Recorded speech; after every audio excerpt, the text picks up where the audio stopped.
Hey guys, thanks for listening to the Spiritual Grind. We hope you enjoy it, and don't forget to follow, hit the little bell for your notifications when the podcast is posted, and like, follow, and share with your friends. We hope you enjoy it. Leave a comment if there's any topics that you want us to speak about. Like, follow, share. Thank you very much, Dr. Jenny.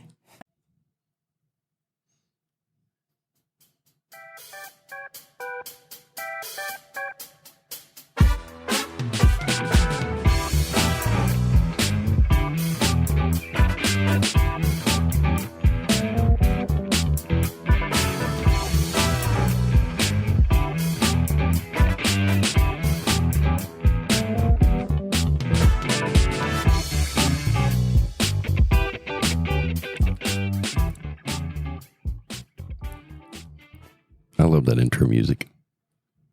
It does have quite a disco vibe. It really does. I like it. It makes me energized. Synchronized. So, I have a pretty good topic. And it is one of the things that I have actually been dealing with myself. Can I just say this one thing? Yeah. Let her rip, tater chip. Let her rip. That's kind of funny. You know, when we upload on to the podcast side, that's what it says, let her rip. When you drag and drop it in after I had to get it out of my head. It says let her rip. Tater chip. Anyway, so this is a topic I have been working on myself, and I've also been discussing it with a couple of the people on a daily basis, pretty much. Your imaginary friends? No, they're real. Oh, well, they're my delusional realness. illusional. Oh, no, it's delusional. But 100%, no, I'm playing. I've been talking with a couple people about this, actually, and myself, I've been dealing with it. And it's about being real with yourself. Do you tell yourself the truth about yourself? And become the person that you want to do, because you can't become who you want to be unless you're real with who you are, because it becomes a block for me and the two people I've been talking about this exact thing. Yeah, I mean, of course. Do you tell you? I mean, one of the examples that I have is we have a tendency to have a grandiose vision of ourselves based off our own perception. And with that comes this story that ain't always true about who you really are or who you've been. And until you can learn to address those things that you view yourself as, you don't give yourself room to grow into who you can be based off your own beliefs and patterns and programs. 100%. Grandiose, though, that's a big word. I would be curious to know what your definition of that word is. My definition of grandiose is pretty, like bigger than we are or better than we are. Like complete loss of humility. Well, I mean, so this is a point in the path where we will bifurcate and agree to disagree. Okay. I don't think... You like to do that. You've been doing that to me on like every podcast. I think that's a grandiose idea. It's not every podcast. The last three. It's okay, though. That's why we're here. We're allowed to have different opinions and different things. That's okay. I think there is a place and a time for grandiosity. Okay. Is that a word? Grandiosity. I don't know. Is that your Jennyism of the day? You haven't done one in a minute. That may be my Jennyism of the day. Okay, so we have to know now. Grandiosity? You want the definition of it? No, I just want to know if it's a real word. Oh, somebody look that up. Yeah, please. Please do put it in the comments. Yeah. I think sometimes it's okay to envision and give yourself a definition of being bigger than you are so that you can open up your container and allow yourself to become something bigger and better than what you are. And so grandiose sometimes carries a negative connotation with it. And so I would just say be careful with that. Right. That's the basis of this whole conversation. Because it's not necessarily a bad thing. Right. I know it's not. What I'm talking about is the step before that. Okay. When you're trying to make yourself better than what you are. And you do that by having a vision, a grandiose idea, a grandiose place or person that you want to be. And what I mean by grandiose is it's bigger than what you are. I see. And so when the step before that, though, that I see people struggle with, and that stuttering thing must be contagious. Stuttering Stanley. Holy cow. And that, when you're working on yourself like that, like we do that all the time. I am constantly looking at myself. And when I have people approach me and they say, man, like one in particular comment that was given is, man, my counselor says that I'm not being real with myself. And I'm like, well, are you? Are you being true with yourself? And he said the counselor told him that he can't get where he's going until he identifies where he's been. And don't necessarily agree with that whole statement, but there is a little bit of truth behind it. When you can't be honest with yourself, who can you be honest with? And identifying the things that you don't like in yourself, you have to be true to yourself and not tell yourself a story. I mean, I think further defining what is being true to yourself. If I were going to further define that, I would say that being aware of the patterns or habits or beliefs that you have in place that no longer resonate with you is my definition of being true to that, so that you can put those in the universal library and rewrite your history to be what you want it to be. And move on from it. Right. I agree. But you still, if you don't stop and look at it wholeheartedly, you can't get clear with it, and you can't put it in the library until you are real with it. Right. But at the same time, people are where they are, and it's layered. It's onion work. Right. It's layers. And so if you're not there yet, a therapist or a life coach or whatever their title is not going to get you there by... The energy around that feels like it's very coerced. And I don't know why I'm picking up on that. But whenever somebody says you're not being true with yourself, and so you're not going to progress or get any better if you're not going to be true with yourself, that just feels like they're trying to bully them into doing something they think is going to be therapeutic, instead of honoring where that person's at and letting them eat the elephant one bite at a time and progressing to that point. Because from my perspective and my thought process, there is always improvement. There is always growth. And no matter how baby steps you take, you're not the same person that you were before you took that tiny little step. Right. I agree with it. I totally agree with what you're saying. And that's exactly what I said to myself, first of all, is it's okay to be who you are. And it's okay to identify those factors of which you don't like, but don't let the story get in the way. Yeah, and don't stay there too long, because it has a vibrational frequency, and you don't want to hang out. It's a lower vibration. With that lower vibration for very long. Acknowledge it, process it, move on. Agreed. And then clear the beliefs behind it, so you have the room in your container to expand. Or redefine the stuff that's going on. Whatever's going on.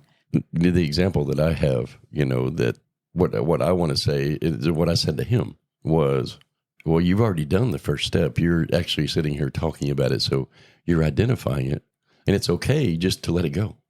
Don't sit there and dwell upon it.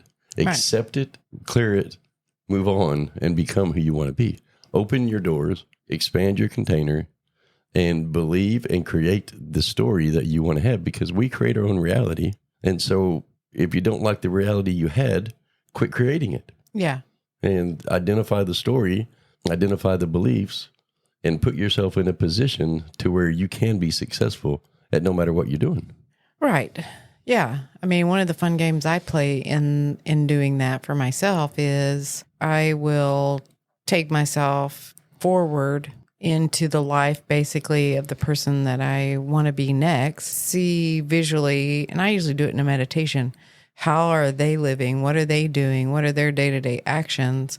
And then I start mimicking that in my current day-to-day reality and become that person, thereby leaving behind the history of the person that I used to be. Understood. Yeah, that's good. And on the other side of that is us as human beings living in this interactive environment that we live in. We have to deal with people that aren't identifying those things and have a grandiose idea that doesn't always resonate with us. They have a grandiose idea of themselves, and that doesn't always identify with people, and sometimes it's very off-putting. Can be, And for sure. And on the other side of that wheel is we have to deal with those kind of interactions with everybody in life. And I mean, everybody out there has to deal with it. I don't mean we. I mean, like the entire world has to deal with people that have AKA labeled as egotistical or self-centered or overconfident, or they get labeled like that. And so the whole impression upon that what they think they're putting out there is literally shooting themselves in the foot, so to speak, because it's not what they really are perceived at, because perception is reality. Yes. And so us having to deal with those kind of situations, hopefully if we're doing it in a truly spiritual way, we are stopping to identify what the world is reflecting back to us. I mean, that would be, that's the ultimate goal is that we create our own reality, and every individual that you interact with is reflecting back to you opportunities to see yourself in a different light and to see yourself from a different perspective, and then choose from there, is that something I want to modify or change for my growth and evolution, or am I not quite ready to do that? I mean, that's the ultimate goal of the game. Right. And sometimes when we get these energetic exchanges of these grandiose things that people are reflecting back to us, it becomes difficult to see what's in it that we're supposed to see. Okay, well, we've both agreed. Great podcast. Our work here is done. And so on Where do this you want to topic, take this? Where do I want to take it? I'm taking it to the direction right now. You Okay. ready? Are you ready? Here we go. Okay, here we go. Wooden. Ring, ring. Oh, I don't have a room sound. No, you don't. You need to update your sounds. I do. I need to update them. In amidst this conversation with myself, I'm kind of talking to one of these individuals, and I'm kind of telling him what I was telling myself. And that is, it's okay to be who you are. It's okay to own who you were, and it's okay to become who you want to be. Giving yourself those permissions to do that, it will catapult you forward and make you become who you want to become when you allow it to happen. Like if you are not happy with who you were and you are trying to change, the first step of what you need to do is give yourself permission to change. So when we create this vision of ourselves where we want to go with life, we have to give ourselves the permission slips to be the person we want to be. And step by step through that process is what I've been doing is identifying what I didn't like, finding the historical event in my life that created it, and the best that I can, and then removing it one little baby bite at a time. Like you always say, eat the elephant one bite at a time. Yeah. And that's what I try to do with it. So it will open the doors for me to see a different me and try to live step by step into who I want to be. Okay. And so that's where I'm going with that. Okay. And the steps that we go to that with is where I was looking for my Dr. Jenny advice. Okay. Wait a minute. Wait. Dr. Jenny, are you there? Hello. Dr. Jenny? Hello. Dr. Jenny. Paging Dr. Jenny. Dr. Jenny, are you there? Please report to the studio. Let me pop in like Dr. Bombay on Bewitched in a puff of smoke. And so that's where I want to go, because I know you are my mentor. Okay. You are the person I look up to. And I'm in a spot to where I'm struggling with the allowing myself to create the story in a way that is beneficial for everybody. Because that's where I battle with is we're in an environment to where you and I, we have a human agreement with one another. And if I create this story of myself, what's it going to do to you? Okay. Let's break it down. So if you are preventing yourself from, let me get a drink of my coffee so I can wet my whistle. That's root beer.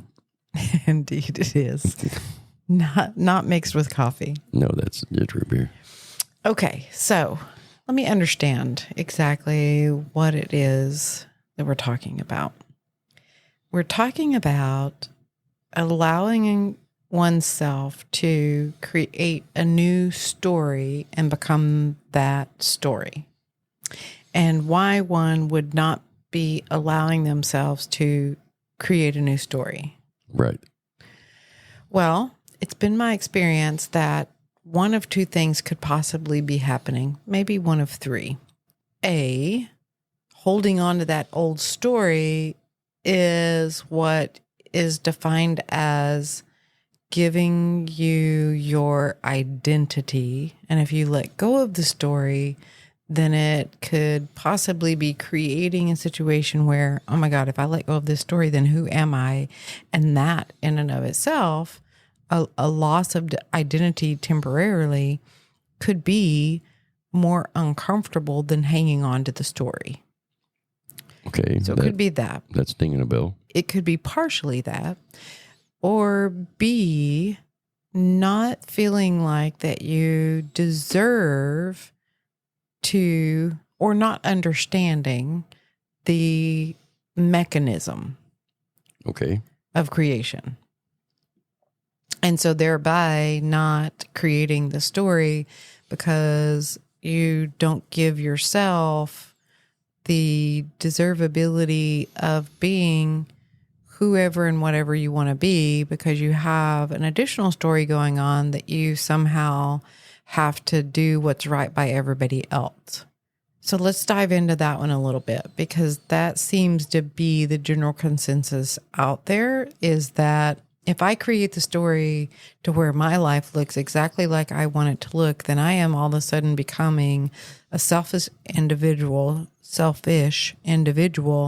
that doesn't have kind, loving heart and compassion for the other people around me. In the story, somehow it gets written that if I do things that make me happy, I am going to trample on or affect somebody else's reality. So let's break it down.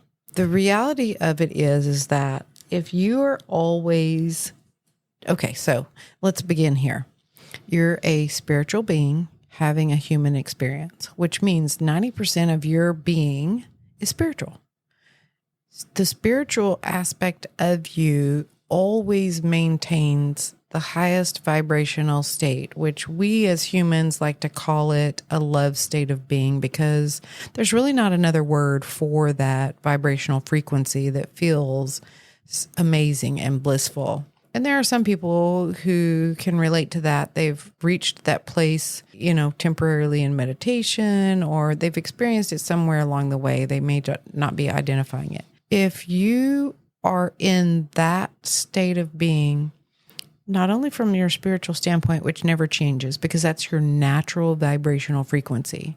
Okay. Your higher self, your spiritual self is never going to leave that place of being. By design, it is not going to leave that. It's not going to join you when you're having a crappy day. It's going to maintain its place, its vibrational frequency, and you're going to have to dump the baggage that you're carrying around and come to the level of frequency with the higher self, thereby creating a feeling of feel better. Okay. That's how that mechanism works. When you're having a grumpy day, higher self doesn't drop to your vibrational frequency and meet you there and say, oh, okay, here, let's muck around in the mud puddle. It just doesn't happen that way. It's your responsibility as a human to dump beliefs, patterns, and programs that will allow you to float back to your natural state of being humanly, which is the goal or the objective, is to get to a place where you humanly and your spirit come together and begin to flow, ebb, as almost like one unit, and enjoy that love or blissful, happy frequency to where then, serendipity, synchronicity happens. Things are always in flow. Life feels like, just Happy. Spot on. Yeah. Just grooving and there is none of that yucky stuff. If you're having any kind of negative or not so pleasant feeling experiences, it's because you have dropped your frequency lower than what your higher self is. Okay. So if you are having an experience that has brought you lower than that frequency, then it is because you have written a story, you have taken on somebody else's baggage of belief, you've done something that you're toting around, some junk that is not serving you anymore. And you have to get to a place where it's okay to let go of that junk. Because here's the part after the comma. If you get to a place where you are vibrating at that frequency by doing what makes you happy and joyful in any given moment to the best of your ability and following that joy, you're going to put off an energy frequency that helps the collective, that helps the masses, because our energy intertwines even on a subconscious level. When you come into contact with another individual, with your aura, for example, your energies mingle. Mm-hmm. And if your energy is at a high frequency, what it does is it takes the person that's not as necessarily at a high frequency and it uplifts their vibrational frequency. And so more often than not, what happens is if you get to a place where you're constantly mentally in a feel-good place and positive, you're affecting your energy and your frequency stays high, that's more beneficial than worrying about your actions humanly not affecting somebody or affecting somebody in a negative way. Because then what happens if you're so worried about how's this going to affect this person, it will change your actions, and then it'll feel like it'll become almost feel like chore-like, or like you've got to perform, keep the audience happy or to keep the others happy, instead of looking for that joyful frequency within you and let it happen on an energetic level rather than on a human action level. Which in turn makes it energetic projection from yourself. Right. That other people will say, oh, I'm happy that you're happy. I am just happy being in your energy because you're a feel-good place for me. Right. Yep. And so instead of your actions creating situations that feel better but not feel amazing. Yeah. So the part that came up for me in this, because I have been developing this book in my head, and I'm going to write this book. And part of that came up on this topic was we are taught to respect others, to respect our elders. You've heard all the sayings. You need to respect your mama. You need to show all your elders respect and love. But nobody ever tells you how to. What do you mean by that? And when you're given directive without explanation, the directive is pretty much useless because you're just out there floundering to figure it out yourself. And it's the same thing on this topic. When you're developing yourself into who you want to be and you become true with yourself, it didn't allow that to become not a loss of identity, because that rang a bell for me, because that's truly what happened. You can give yourself a feeling of losing who you are and losing that identity of how you've identified yourself. And that really rang a bell. But the other part of that is we get taught things and people have their perception or expectations of us. And when we go through here floundering without direction on how to really write this story in a better way, then it becomes a moot point. Well, it certainly can, especially if you're depending on somebody else to create the criteria and the definition around a word, like we were taught as children. I'm going to teach you this word, and the word gets this definition, which is then followed by this chain of steps that you must follow. And when we're taught that algorithm or that process, then we get dependent upon somebody creating the story for us, which then becomes not beneficial. Right. And so people forget and don't remember how to use their imagination and don't understand that they can create the story however they want it to be. There's no longer a parental rule book that you have to live by. And so that story can look however you want it to look. You can create the definitions and the processes in that however you want them to be. So the first thing I would do would be, the first question I would ask myself is why do I need an identity? Right. Why do I need that? Okay. What purpose is it serving for me? Okay. It's okay to be a blank canvas and have necessarily no identity. Right. If you go through life as a blank canvas and you're not holding on to some identity that makes you you because you're going to get lost in who you are, well, who are you? Answer that question. Who are you? Me right now? Yeah, right now. Stop and just answer that question. If I said to you, who are you? Well, that's a good question. First thing that comes to your head. Papaw.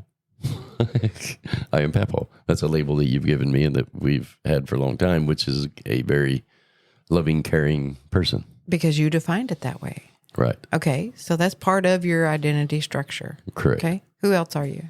I am James, your hubby, your husband. Okay. Your significant other. Again, that's just a word that you've given some sort of meaning and definition to that creates this need for an identity structure. Okay. Right. So who else are you? I am a manager. Okay. That's in the pie portion of your job. Right. And if you were to, I think who I am is I'm a loving, caring person. I'm very outgoing. And so I would identify myself as a very social individual that has fun. I like to be pretty lighthearted. I have my moments, but I think lightheartedness is part of who I am. And I don't take things as serious as other people do. And so that's a tough question to answer for yourself. It yourself. is. And so if you stop and ask that, does it really even need an answer? This is where I'm taking you. So follow me for a second. Identity, does it really even need to be? Who are you? Does that even really need to be? Does it matter who you are? Because the reality is does that question even have an answer?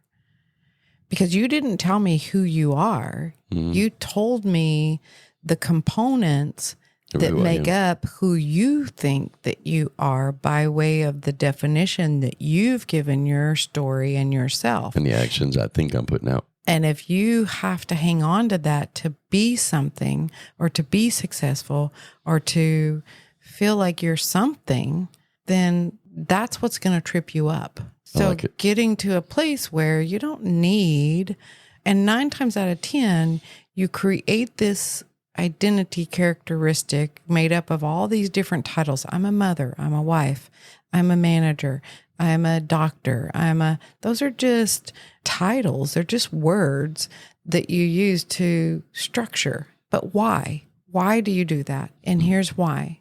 So if you feel like you have to have an identity, you're usually doing that because you're needing to satisfy the expectation of people that come into your path. We've been taught that we have to explain who or what we are, and that's how we socialize. That's how we interact with other individuals, because awkward silence is awkward.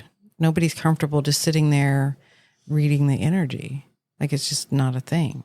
And so therefore you have to have a verbal story that gives you the opportunity to get to know one another, or what you think is getting to know one another. And so if you don't have an identity that is created by all of these titles that you've put together as your story, then somebody comes up and says, "Hi, I'm Betty." And you say, "I'm James." And you get to socializing and mingling by doing what? By saying, "Oh, I'm a manager and I do this at this building and this is what that looks like. And I'm a father and I have so many kids."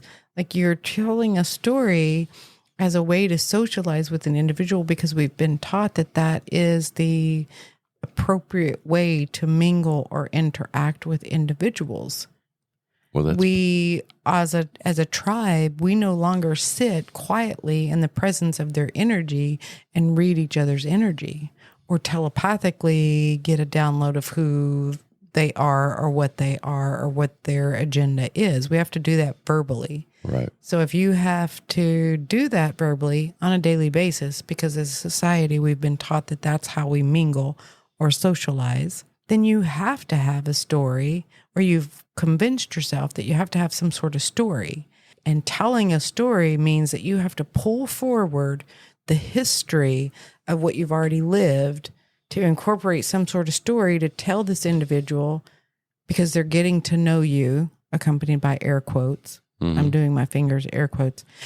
The getting to know you is you having to relive the historical past of the story, which then in turn keeps bringing the history back in, because you keep telling stories to socialize.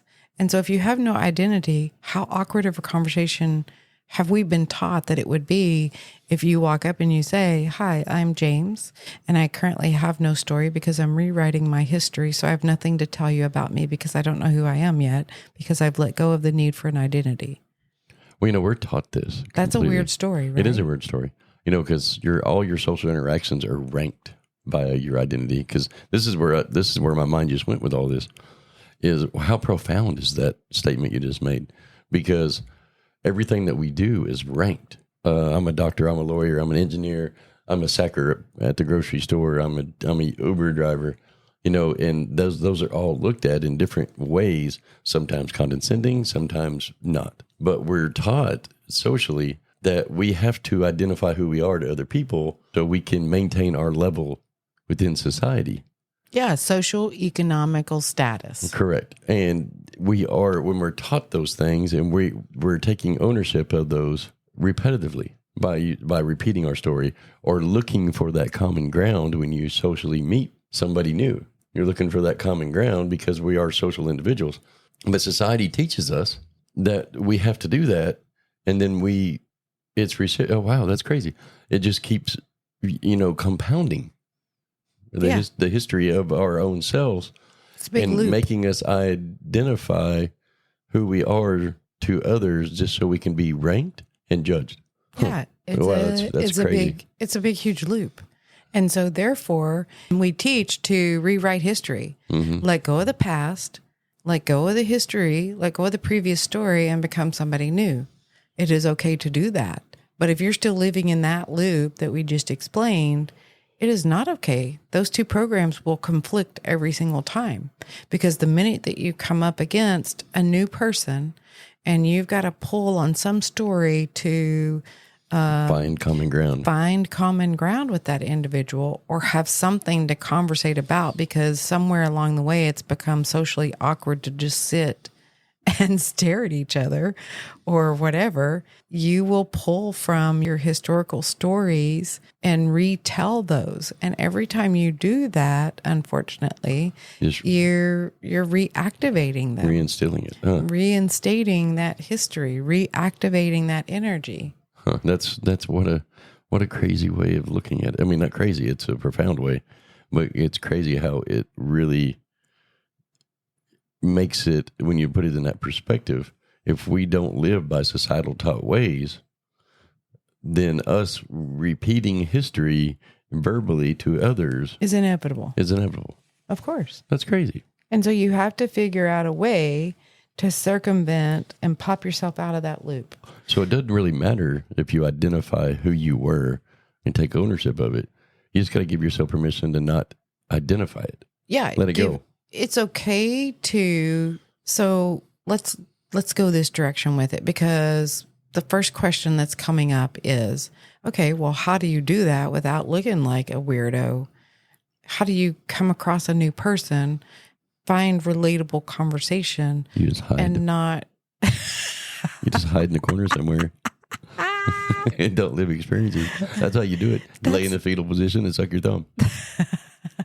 Don't forget to rock back No, and forth. I don't want this. Make sure you rock back and forth because that helps. Well, yeah. How do you navigate that? Yeah, how do you, I mean, that's a Would be question. the answer that would be beneficial. I mean, I think for me, what I'm going to really focus on and what I'm going to tell these individuals I've been talking to is just if you introduce yourself as what you are right now. Hi, I am James and I'm a podcaster. That's it. You don't have to give me any history because that's what you are right now. You said something about how we are taught to not relive history, but really what I was taught in school is to learn from history. That's right. And that's a much different energy. That's what I was going to say. Yeah. Is one way to go about it is you can have your stories. If you remember correctly, I taught you to put them in a history book and put them on the universal shelf. Mm-hmm. Because anytime you're doing anything, you want to be relatable to that individual. Like for example, in your job, you're the marketer of our company. And we all know, if you've had any experience in marketing, one of the good ways to relate with somebody is to find common ground. Right. And that sometimes means that if they've had an event happen that is really big in their life and you've had a similar event, they know that they're not alone. You share stories, right? And so you share stories, but doing it from a standpoint where you let that story completely re-manifest and recreate the feelings that it did when it happened is basically sinking yourself back into that moment in time, because the mind doesn't know whether you're doing it or whether you're not. But if you'll visualize in your mind, pulling that book down, that history book, turning to that page and reading it from the book as a way of saying, yeah, you know what? I did have this experience happen to me. And what is the point of it? Are you helping them come up with a solution on how to navigate that? And I did, and so I did this and this and this, and that helped me. You might try that. Right. Whatever the new agenda is in pulling that history forward, identify that. Don't just pull it forward randomly and then let yourself become that again. Because you can't ever just say, oh, yeah, I did that. And then people will be like, why are you bringing the story forward? Right. What's the purpose? And get to the purpose. Get to the point of it. I understand. Yeah. And don't go so far deep in the story to where it brings up those emotions, especially if they're uncomfortable. I just had a vision of what would the world look like if everybody just lived in a place of, I am who I am. And it doesn't matter what you think of me. Wow, that would be a crazy world. You just walk in, you have a whole bunch of people, they're not identifying who they are. So you'd have to learn to see if you resonate with people or not, because we are social creatures. That's what we do as humans. We socialize. And so you would have to have a whole different way of learning to socialize. It would be kind of a cool. Yeah. So everybody pack you a carrot sandwich and hang on for a ride, because I'm going to take you in a direction for a second. Okay. You do realize that we're already being exposed to those concepts now. Okay. And here's how. You've got the generation, those that are computer generated. They very rarely talk. They're always on their phone, in their electronics. Oh, and those Gen are X. the Gen X. No, we're Gen X. No, we're Gen X. Millennials? Whatever they're called. Mm-hmm. They're a whole generation that don't feel the need to talk. I know. They were sitting at the table texting each other. That's right. At the same We're table. already being shown what the world would look like if that's what we morphed into. We're being shown that. And getting desensitized to the, wow, Social. This is weird. Especially Gen X people, where we ran around laughing, playing, telling our stories, like just, I feel like we ran around like man cubs on Tarzan. And so you have this whole new generation that feels no need to communicate. with their mouth. Have that energetic social interaction. And they don't have a need to do that. We're being shown that a little bite at a time, generation by generation. And so if you go even to the generation before them, you could kind of already start to see it manifest and happen. Crazy. Or even like the people that have the label of autism who don't speak at all. Yeah. They just go based on the vibrational frequencies, and then they have a behavior. Yeah. We view them as, odd or different for sure. Difficult. Yeah. And challenging, because we've come so far away from our ancestral practices of sitting quietly in the energy and getting to know the energy sequence of people, and it being okay to sit quietly. I remember when I was a kid before the electronic age really hit. I mean, we had black and white TV, but my family would get together and put on music and just dance. They would get together and just dance. It wasn't about watching HDMI TV or whatever, HD 4K, TV or movies or any of that stuff, or having computers and playing games or going on Facebook. None of that ever existed when I was a kid. Mm-hmm. And it's kind of a profound thought, because I remember just sitting on a dirt mound in my front yard, not watching TV, not having a cell phone. But yet here we are, evolved, as they call it, which I think is not really evolved. Oh, most definitely it is. Yeah, it is. You think it's an evolution? Yeah, you have to. I mean, if we're going to talk about electronics,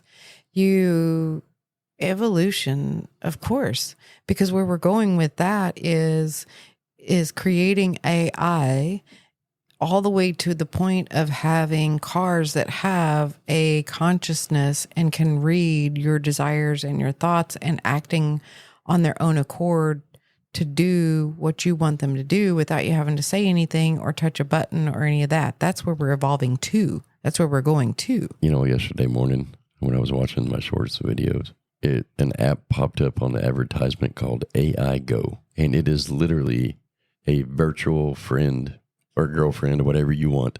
It said it's not limited to anything. You can take it in any direction you want. And I was like, wow. So, and it can actually take on other people's personalities, pictures. Like you can create, like if you had like in the commercial, it showed the guy setting up the girlfriend, because he chose a girlfriend in his app, and he took a picture of his ex-girlfriend and turned his AI girlfriend into his ex-girlfriend. Wow. And so basically what's happening as a collective, as a whole, as the all that is, we're being shown that the reality that we create is an illusion. We keep talking about that, we being me and myself and I. We keep talking about the reality that you're creating is just an illusion.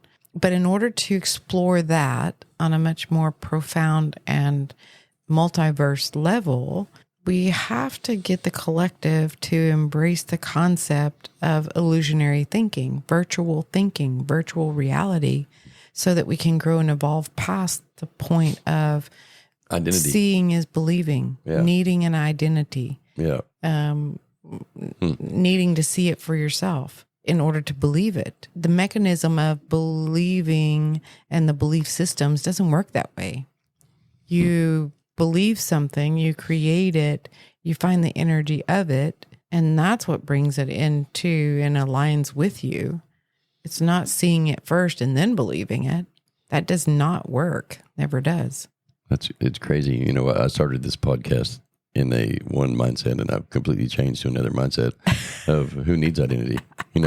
10 years from now, we're probably not even going to have names. You do realize that the whole gender identity and the pronoun movement, that's why that came about, is getting us as a collective more comfortable with not needing an identity, not needing a story to be who we are, not needing to answer, who are you? Being okay with that question not having an answer. Because we, for those that are enlightened, I am whoever I want to be in this very given moment. That's correct. And whatever that is. The well, what a different train of thought, but I really don't have anything to say about it, actually, because you're right. Because He's speechless, ladies and gentlemen. it's a very much can take you down a very deep hole of thinking about things, and that's what I enjoy doing. By the way, of course, I love just thinking about it. And the identity movement, as you call it, I think is a way that we have been taught to realize that spiritually we're asexual beings. It doesn't matter what our sex is. Yeah, and I'll give you an example of kind of a little bit of what we're talking about. We have a friend. He was convicted of a crime that he was innocent of. So he spent his entire life trying to prove his innocence, and that's become part of his identity. And so because he hangs on to that as part of his identity and has the need for an identity, he constantly, subconsciously is conversating with the people around him, justifying his innocence in every single given situation. And he doesn't even realize that he does it. He constantly is going off on deep, deep stories of why this has to be this way, or why this is this way, or why I need you to do this, in an effort to constantly validate his innocence in everything. And he does it subconsciously, and he doesn't even realize that he's doing it because he keeps hanging on to that traumatic experience that happened to him as part of his identity. It's crazy. Who needs an identity? I mean, do you really need an identity? And that's why I say I would never face reality, because reality is actually weird. It's not weird, but here's another harebrained idea. The current reality that you're in is actually old news, and it's part of history. So why face reality? It's already done. You've already manifested it. Once you get to a place where you're actually physically experiencing a thing, a place, an event, a person, it's because you lined up with it way back whenever you were this other identity. And so now that it's manifested into your reality, it's actually just history. You've already done that. That's why sometimes when things finally come into your reality, it's like, it's anticlimactic, because it's like, oh, I don't really even need that anymore. Or it didn't really create that emotion or that feeling or that experience that I wanted, because it's almost like I already had it. I've had that happen to me. Huh. You would totally change my thought process on this topic. Can I get a round of applause? Oh, yeah. Let me see. Wait. Ready? Yeah. Because the really, I think what I'm taking away from it is, it doesn't matter. It doesn't matter. The history doesn't matter. You can create the future however you want to. And that's really the best thing to take away. If you don't like the story, then let it go. Who cares? Put it in the library, because it doesn't matter, because every single second you're creating a new you anyway, every single millisecond. And so what happened? So on a bigger scheme of things, since we're already kind of one toe in the rabbit hole, all that is a type of consciousness that wanted to experience every single thing that it could possibly imagine, to think of, to experience. So as an extension of that, we have agreed to come into human vessels to have experiences, just to see what happens, to see what it feels like, to see. And so once you've done that, that's your mission. That's your objective. Your objective was never to come and hang on to the traumas, the dramas, the identity, hang on to any of that and try to move forward. Your objective was to come, have the experience, give it back to the all that is. They get to log the data as an experience of that. And so it's not necessary for you to lug that baggage around. It's not yours to lug around. You as an individual, as a spiritual being, are light when you're at your natural state of being. So if it feels challenging or heavy or whatever, it's not your stuff anymore. Like it. It's not yours. So let it go. I had a gentleman in my life when I was in high school that really made a change in my life. And he used to always say this. He was a football coach. The first year in there, you walk into the gym, you're signing up to go play football, and you walk up to the table. Actually, I walk up to the table and I was like, "Hey, coach, I'm here. I want to play football. I've never played before. I don't know how to play." And he stopped me and he says, "I don't care what you've done. I want to know, do you want to play football? And what do you want to be in football? Because I can teach you any of it. That's right. I just want to know what you're going to be. I don't care what you've been." Way before his time. Love that man. Coach Ted Foster. That goes with anything. Yeah. You can learn absolutely anything. It's the mind blocks that you can't that trip people up. Interesting. You can be whoever, you can do whatever you want to be. Anything. And just let the history go. And yeah. No need to dwell on it. Just let it go. No need to be blocked up by it. It doesn't matter. I feel very complete. Do you feel complete? I am always complete, sir. You're always complete. You complete me. Oh, she loves me. She loves me. Anyway, well, hey, who cares who you are? Just be who you want to be. That's right. Love it. Thank you all for listening today. Thank you. Love you. We love you. Like, follow, share, subscribe. Hit that little bing. And don't forget the notifications for when we post one. And don't forget somebody to put in the comments his grandiosity. Is that a definition? Yes. We love it. Indeed. I love you all. Thank you very much. And we really hope you have an awesome, awesome day. Love you.